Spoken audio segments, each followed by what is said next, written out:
Yes, it's Castlevania 3, Dracula's Curse Revitalized. Now, a lot of people may say, or a few people may say, well, Ed, why would you want to redo this game?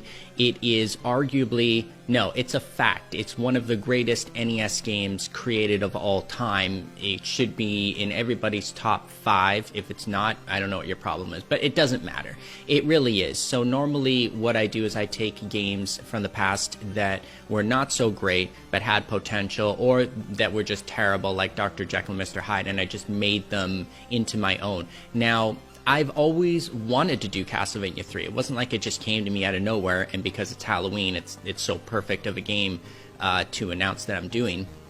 It's because I never had the skills back in the day. It's sort of like there's no instruction manual really for what I do. So it'd be like if you were learning how to play music, you got to start with like Itsy Bitsy Spider and then work your way up from there. So it happened when I was working on Teenage Mutant Ninja Turtles and getting the characters to switch between the 4 turtles. I was like, why don't I take that part of the code and just inject it into what is essentially my Castlevania engine that I used to create Simon's Quest and see if it works.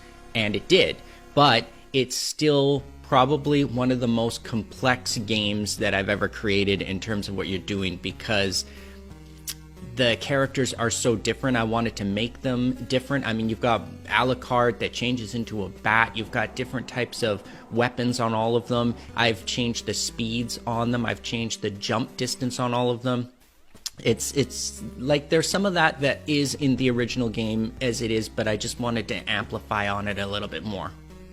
Now, you can skip to the gameplay footage at the end. Remember, this is just very, very early, and it is just a simple beginner-type stage that just keeps looping over and over again just to show you what I've created so far with most of the characters. So you can skip to that if you want, or you can listen to me talk about most of the changes, if I can remember them all, and explain them to you. So the very first thing I wanted to do on the menu screen is that you can see you can now save your game. So I abolished, of course, the code, the password code you needed in the original game.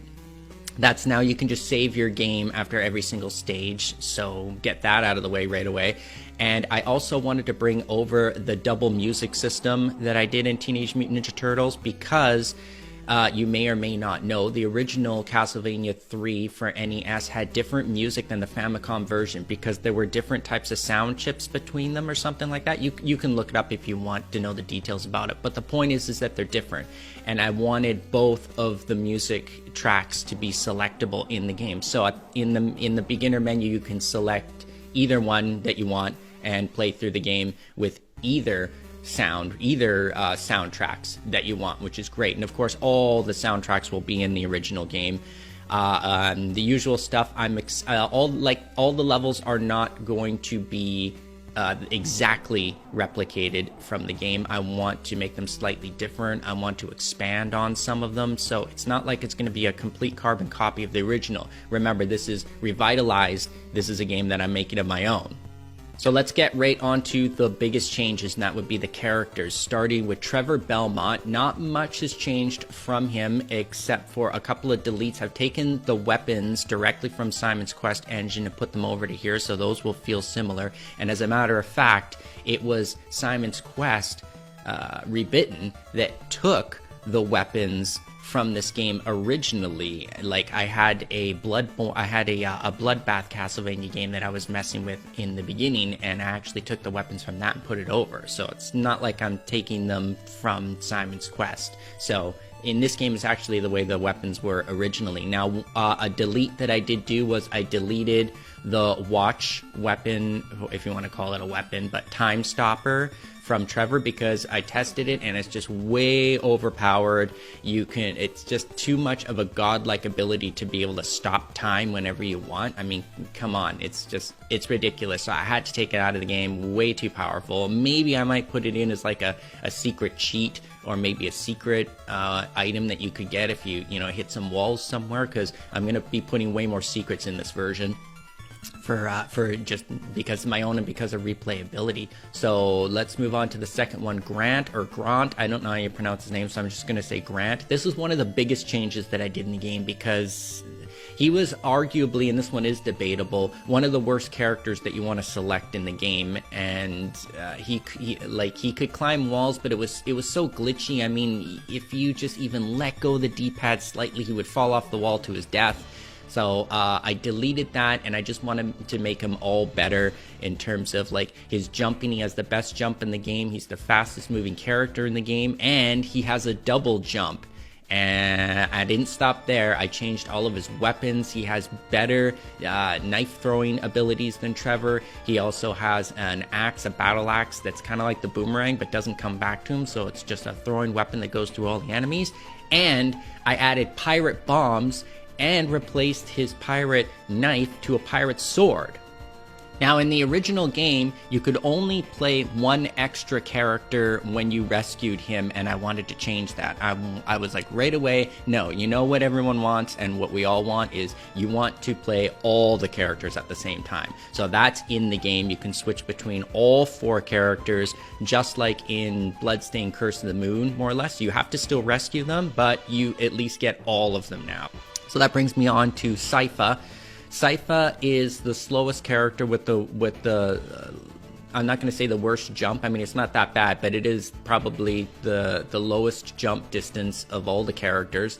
Her staff, though, is the shortest ranged weapon, so that's a regular attack, but she swings it. She's the only character that doesn't kind of stab with it like the other characters. It's not a straightforward attack. It's like a swinging overhead with her staff. So what I did was I increased the hit range of it much, much wider, so she can actually hit enemies who are above her head a lot better. So she works really good for any type of enemies or obstacles that are coming from above you, and you need to hit them before they hit your head. So she's really good at that.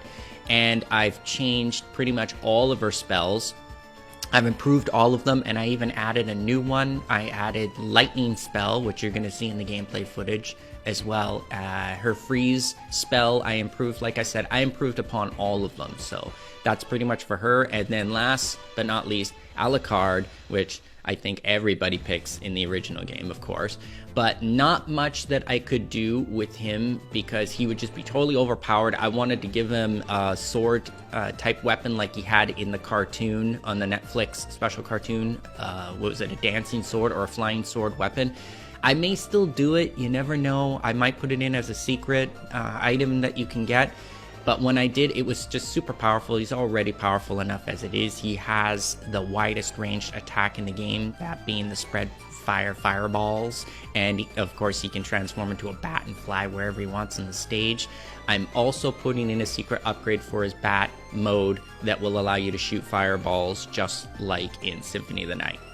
So that's pretty much all I can remember off the top of my head for the changes that I've done, and hope you like the gameplay footage of Castlevania 3 Dracula's Curse Revitalized, which I'm going to show you. If you want any of my games, of course, you got to go to my website. That is retrovideogames.store. And I hope you enjoy the changes, and I hope you enjoy what you see from this next new project.